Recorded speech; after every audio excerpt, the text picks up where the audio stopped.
物語の続きはホームページからお聞きいただけます。また、テキスト、MP3 ダウンロードも合わせてご利用ください。88thpp.com 88thpp.com Chapter 15. In which is related the unfortunate adventure that Don Quixote fell in with when he fell out with certain heartless Yangzans.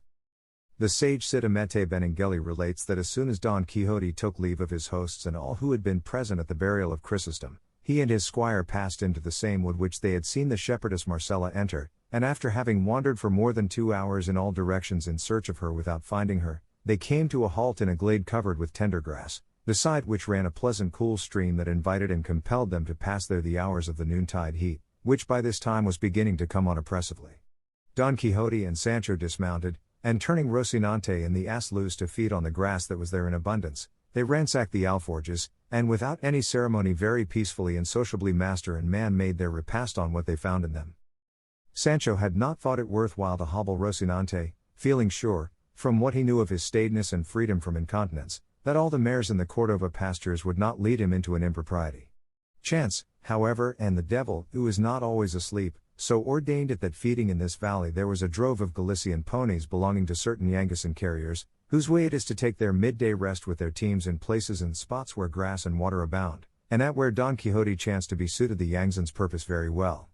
It so happened, then, that Rocinante took a fancy to disport himself with their ladyships the ponies, and abandoning his usual gait and demeanor as he scented them, he, without asking leave of his master, got up a briskish little trot and hastened to make known his wishes to them. They, however, it seemed, preferred their pasture to him, and received him with their heels and teeth to such effect that they soon broke his girths and left him naked, without a saddle to cover him. But what must have been worse to him was that the carriers, seeing the violence he was offering to their mares, came running up armed with stakes, and so belabored him that they brought him sorely battered to the ground.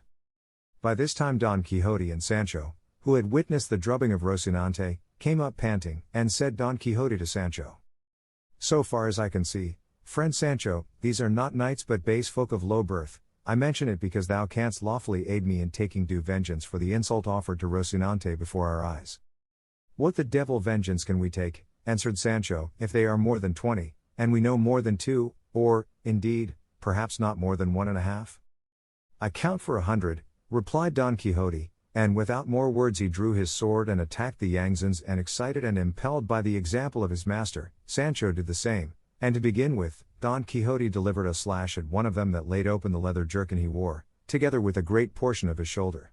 The Yangzans, seeing themselves assaulted by only 2 men while there were so many, betook themselves to their stakes, and driving the 2 into the middle they began to lay on with great zeal and energy. In fact, at the second blow they brought Sancho to the ground, and Don Quixote fared the same way, all his skill and high mettle availing him nothing, and fate willed it that he should fall at the feet of Rocinante, who had not yet risen, whereby it may be seen how furiously stakes can pound in angry boorish hands.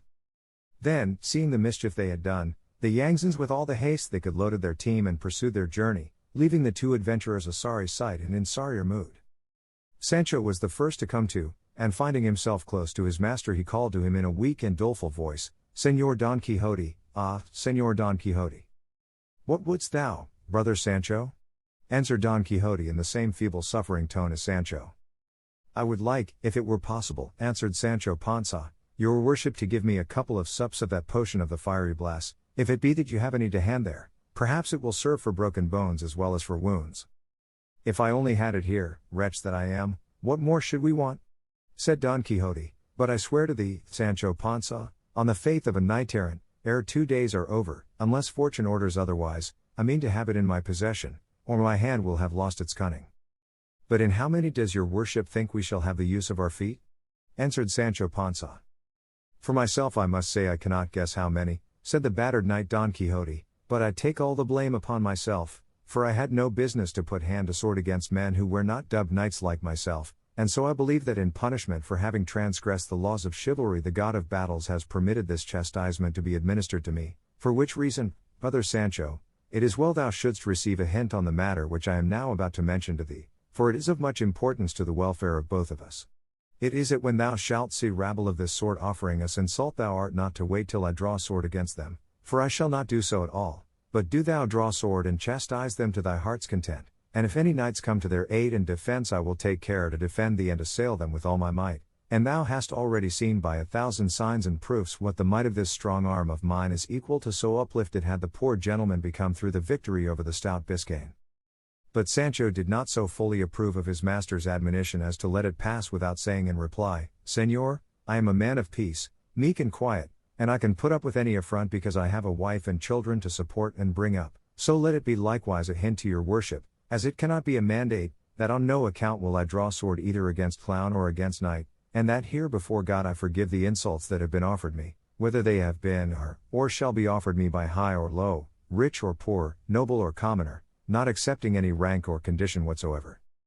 To all which his master said in reply, I wish I had breath enough to speak somewhat easily, and that the pain I feel on this side would abate so as to let me explain to thee, Pansa, the mistake thou makest. Come now, sinner, suppose the wind of fortune, hitherto so adverse, should turn in our favor, filling the sails of our desires so that safely and without impediment we put into port in some one of those islands I have promised thee, how would it be with thee if on winning it I made thee lord of it? Why, thou wilt make it well nigh impossible through not being a knight nor having any desire to be one, nor possessing the courage nor the will to avenge insults or defend thy lordship, for thou must know that in newly conquered kingdoms and provinces the minds of the inhabitants are never so quiet nor so well disposed to the new lord that there is no fear of their making some move to change matters once more, and try, as they say, what chance may do for them. So it is essential that the new possessor should have good sense to enable him to govern, and valor to attack and defend himself, whatever may befall him. In what has now befallen us, answered Sancho, I'd have been well pleased to have that good sense and that valor your worship speaks of, but I swear on the faith of a poor man I am more fit for plasters than for arguments. See if your worship can get up, and let us help Rocinante, though he does not deserve it, for he was the main cause of all this thrashing. I never thought it of Rocinante, for I took him to be a virtuous person and as quiet as myself. After all, they say right that it takes a long time to come to know people, and that there is nothing sure in this life. Who would have said that, after such mighty slashes as your worship gave that unlucky knight-errant, there was coming, travelling post and at the very heels of them, such a great storm of sticks as has fallen upon our shoulders? And yet thine, Sancho, replied Don Quixote, ought to be used to such squalls, but mine, reared in soft cloth and fine linen, it is plain they must feel more keenly the pain of this mishap, and if it were not that I imagine, why do I say imagine? Know of a certainty that all these annoyances are very necessary accompaniments of the calling of arms, I would lay me down here to die of pure vexation. To this the squire replied, Señor, as these mishaps are what one reaps of chivalry, tell me if they happen very often, or if they have their own fixed times for coming to pass, because it seems to me that after 2 harvests we shall be no good for the 3rd, unless God in his infinite mercy helps us. Know, friend Sancho, answered Don Quixote, that the life of knights errant is subject to 1,000 dangers and reverses, and neither more nor less is it within an immediate possibility for knights errant to become kings and emperors, as experience has shown in the case of many different knights with whose histories I am thoroughly acquainted, and I could tell thee now, if the pain would let me, of some who simply by might of arm have risen to the high stations I have mentioned, and those same, both before and after, experienced divers misfortunes and miseries, for the valiant Amadis of Gaul found himself in the power of his mortal enemy Archelaus the magician, who, it is positively asserted, holding him captive, gave him more than 200 lashes with the reins of his horse while tied to one of the pillars of a court, and moreover there is a certain recondite author of no small authority who says that the knight of Phoebus, being caught in a certain pitfall, which opened under his feet in a certain castle, on falling found himself bound hand and foot in a deep pit underground, where they administered to him one of those things they call clysters, of sand and snow water, that well nigh finished him, and if he had not been succoured in that sore extremity by a sage, a great friend of his, it would have gone very hard with the poor knight, so I may well suffer in company with such worthy folk, for greater were the indignities which they had to suffer than those which we suffer. For I would have thee know, Sancho, that wounds caused by any instruments which happen by chance to be in hand inflict no indignity, and this is laid down in the law of the duel in express words, if, for instance, the cobbler strikes another with the last which he has in his hand, though it be in fact a piece of wood, it cannot be said for that reason that he whom he struck with it has been cudgelled. I say this lest thou shouldst imagine that because we have been drubbed in this affray we have therefore suffered any indignity, for the arms those men carried, with which they pounded us, were nothing more than their stakes, and not one of them, so far as I remember, carried rapier, sword, or dagger. They gave me no time to see that much, answered Sancho, for hardly had I laid hand on my Dizona when they signed the cross on my shoulders with their sticks in such style that they took the sight out of my eyes and the strength out of my feet, stretching me where I now lie, and where thinking of whether all those stake strokes were an indignity or not gives me no uneasiness, which the pain of the blows does, for they will remain as deeply impressed on my memory as on my shoulders. For all that let me tell thee, brother Panza, said Don Quixote, that there is no recollection which time does not put an end to, and no pain which death does not remove. And what greater misfortune can there be, replied Panza, than the one that waits for time to put an end to it and death to remove it? If our mishap were one of those that are cured with a couple of plasters, it would not be so bad, but I am beginning to think that all the plasters in a hospital almost won't be enough to put us right.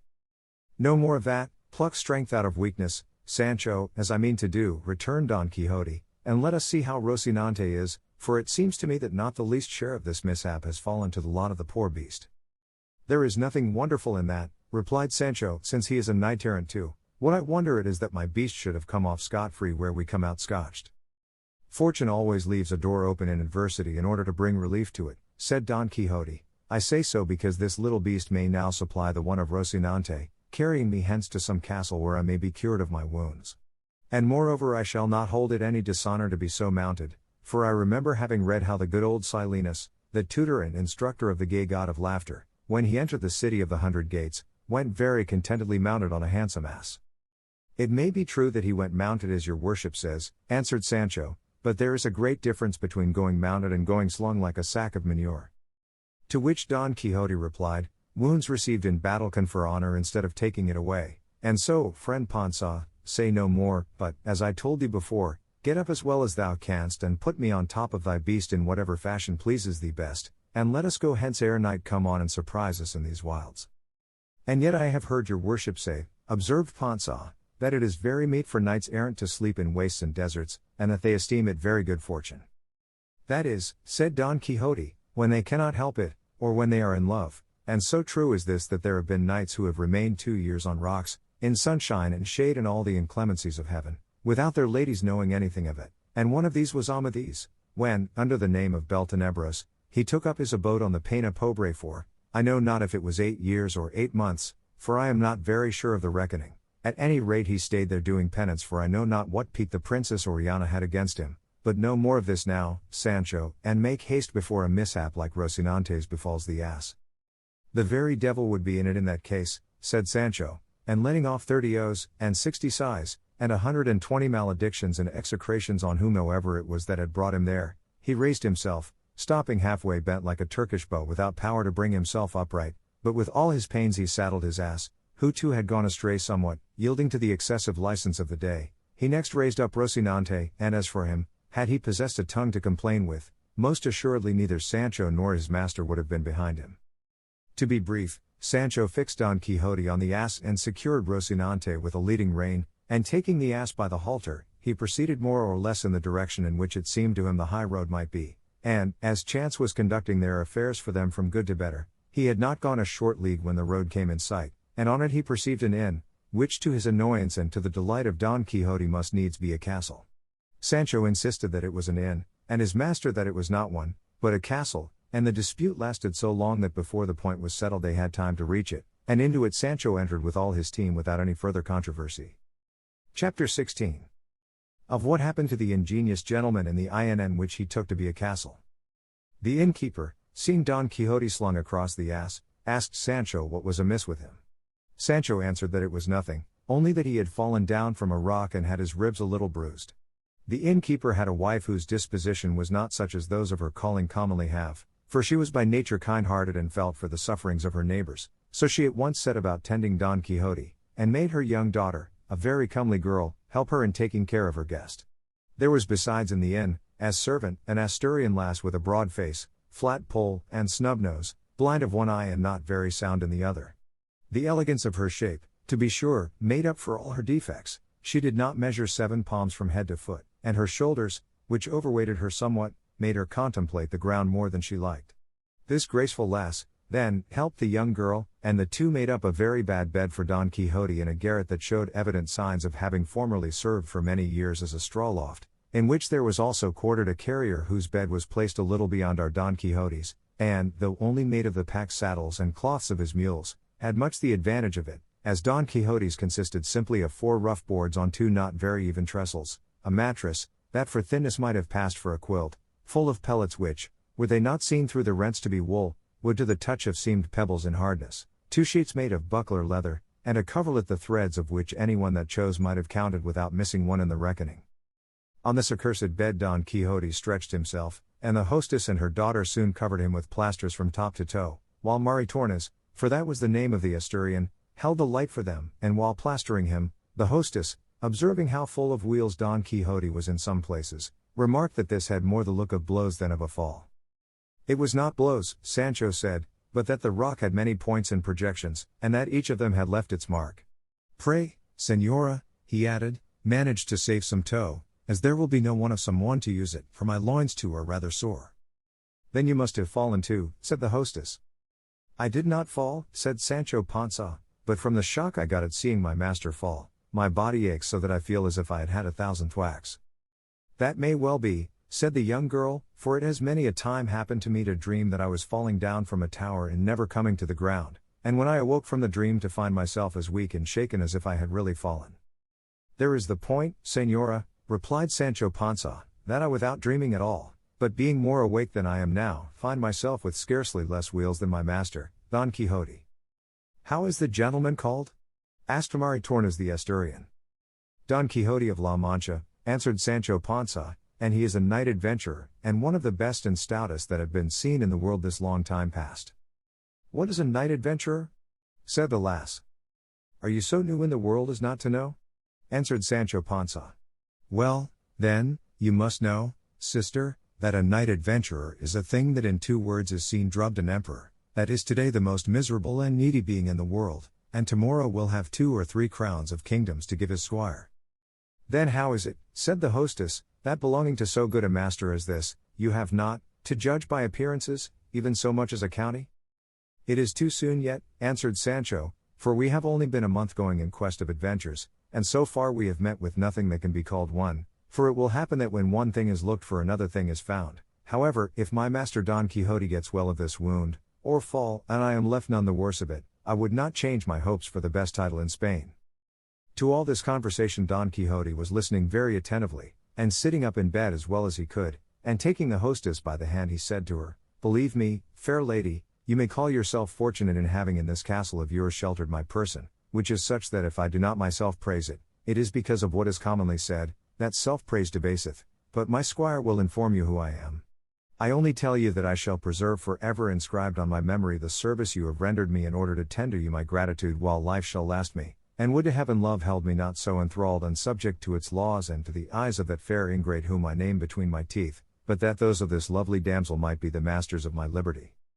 The hostess, her daughter, and the worthy Maritornes listened in bewilderment to the words of the knight errant, for they understood about as much of them as if he had been talking Greek, though they could perceive they were all meant for expressions of goodwill and blandishments, and not being accustomed to this kind of language, they stared at him and wondered to themselves, for he seemed to them a man of a different sort from those they were used to, and thanking him in pothouse phrase for his civility they left him, while the Asturian gave her attention to Sancho, who needed it no less than his master. The carrier had made an arrangement with her for recreation that night, and she had given him her word that when the guests were quiet and the family asleep she would come in search of him and meet his wishes unreservedly. And it is said of this good lass that she never made promises of the kind without fulfilling them, even though she made them in a forest and without any witness present, for she plumed herself greatly on being a lady and held it no disgrace to be in such an employment as servant in an inn, because, she said, misfortunes and ill luck had brought her to that position. The hard, narrow, wretched, rickety bed of Don Quixote stood first in the middle of this starlit stable, and close beside it Sancho made his, which merely consisted of a rush mat and a blanket that looked as if it was of threadbare canvas rather than of wool. Next to these 2 beds was that of the carrier, made up, as has been said, of the pack saddles and all the trappings of the 2 best mules he had, though there were 12 of them, sleek, plump, and in prime condition, for he was one of the rich carriers of Arevalo, according to the author of this history, who particularly mentions this carrier because he knew him very well, and they even say was in some degree a relation of his, besides which Sidamete Benengeli was a historian of great research and accuracy in all things, as is very evident since he would not pass over in silence those that have been already mentioned, however trifling and insignificant they might be, an example that might be followed by those grave historians who relate transactions so curtly and briefly that we hardly get a taste of them, all the substance of the work being left in the inkstand from carelessness, perverseness, or ignorance. 1,000 blessings on the author of Tablante de Recomandi and that of the other book in which the deeds of the Conde Tamillas are recounted, with what minuteness they describe everything. To proceed, then, after having paid a visit to his team and given them their second feed, the carrier stretched himself on his pack saddles and lay waiting for his conscientious Maritornes. Sancho was by this time plastered and had lain down, and though he strove to sleep the pain of his ribs would not let him, while Don Quixote with the pain of his head his eyes as wide open as a hare's. The inn was all in silence, and in the whole of it there was no light except that given by a lantern that hung burning in the middle of the gateway. This strange stillness, and the thoughts, always present to our knight's mind, of the incidents described at every turn in the books that were the cause of his misfortune, conjured up to his imagination as extraordinary a delusion as can well be conceived, which was that he fancied himself to have reached a famous castle, for, as has been said, all the inns he lodged in were castles to his eyes, and that the daughter of the innkeeper was daughter of the lord of the castle, and that she, won by his high-bred bearing, had fallen in love with him, and had promised to come to his bed for a while that night without the knowledge of her parents, and holding all this fantasy that he had constructed as solid fact, he began to feel uneasy and to consider the perilous risk which his virtue was about to encounter, and he resolved in his heart to commit no treason to his lady Dulcinea del Toboso, even though the Queen Guinevere herself and the Dame Quintanona should present themselves before him.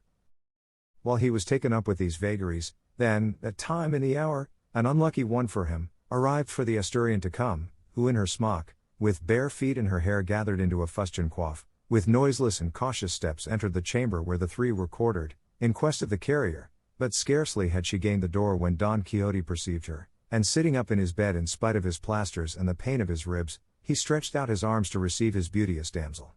The Asturian, who went all doubled up and in silence with her hands before her feeling for her lover, encountered the arms of Don Quixote, who grasped her tightly by the wrist and drawing her towards him, while she dared not utter a word, made her sit down on the bed.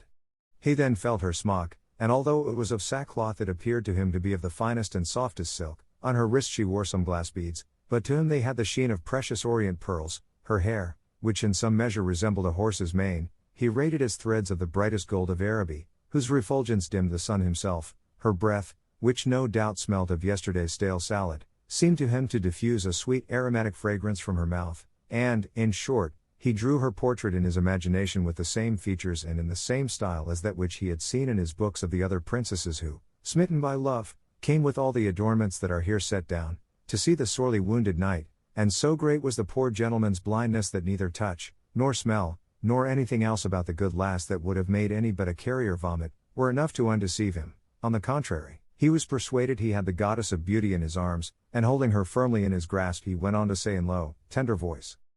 "Would that found myself, lovely and exalted lady, in a position to repay such a favor as that which you, by the sight of your great beauty, have granted me, but fortune, which is never weary of persecuting the good, has chosen to place me upon this bed, where I lie so bruised and broken that though my inclination would gladly comply with yours it is impossible. Besides, to this impossibility another yet greater is to be added, which is the faith that I have pledged to the peerless Dulcinea del Toboso, sole lady of my most secret thoughts, and were it not that this stood in the way I should not be so insensible a knight as to miss the happy opportunity which your great goodness has offered me." Maritornes was fretting and sweating at finding herself held so fast by Don Quixote, and not understanding or heeding the words he addressed to her, she strove without speaking to free herself.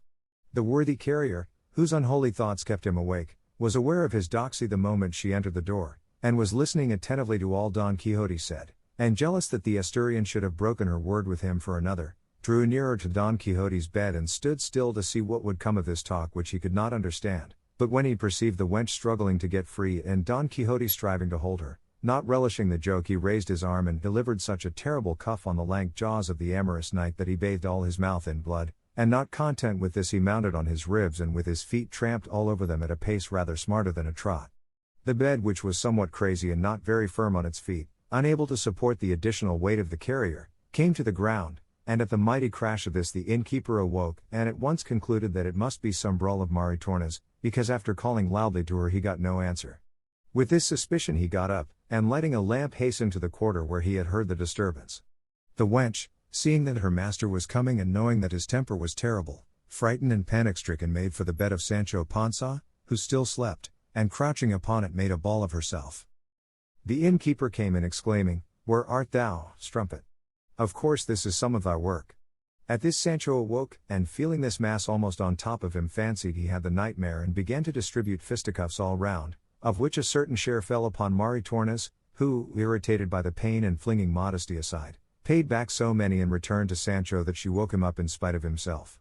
He then, finding himself so handled, by whom he knew not, raising himself up as well as he could, grappled with Maritornes, and he and she between them began the bitterest and drollest scrimmage in the world. The carrier, however, perceiving by the light of the innkeeper candle how it fared with his ladylove, quitting Don Quixote, ran to bring her the help she needed, and the innkeeper did the same but with a different intention, for his was to chastise the lass, as he believed that beyond a doubt she alone was the cause of all the harmony. And so, as the saying is, cat to rat to rope, rope to stick, the carrier pounded Sancho, Sancho the lass, she him, and the innkeeper her, and all worked away so briskly that they did not give themselves a moment's rest. And the best of it was that the innkeeper's lamp went out, and as they were left in the dark they all laid on one upon the other in a mass so unmercifully that there was not a sound spot left where a hand could light. It so happened that there was lodging that night in the inn a Codriaro of what they call the Old Holy Brotherhood of Toledo, who, also hearing the extraordinary noise of the conflict, seized his staff and the tin case with his warrants, and made his way in the dark into the room crying, "Hold! In the name of the jurisdiction! Hold! In the name of the Holy Brotherhood!" The first that he came upon was the pummeled Don Quixote, who lay stretched senseless on his back upon his broken down bed, and, his hand falling on the beard as he felt about, he continued to cry, "Help for the jurisdiction!" But perceiving that he whom he had laid hold of did not move or stir, he concluded that he was dead and that those in the room were his murderers, and with this suspicion he raised his voice still higher, calling out, "Shut the inn gate, see that no one goes out, they have killed a man here." This cry startled them all, and each dropped the contest at the point at which the voice reached him. The innkeeper retreated to his room, the carrier to his pack saddles, the lass to her crib. The unlucky Don Quixote and Sancho alone were unable to move from where they were. The quadrillero on this let go Don Quixote's beard, and went out to look for a light to search for and apprehend the culprits, but not finding one, as the innkeeper had purposely extinguished the lantern on retreating to his room, he was compelled to have recourse to the hearth, where after much time and trouble he lit another lamp. 物語の続きはホームページからお聞きいただけます。またテキスト MP3 ダウンロードも合わせてご利用ください。88thpp.com 88thpp.com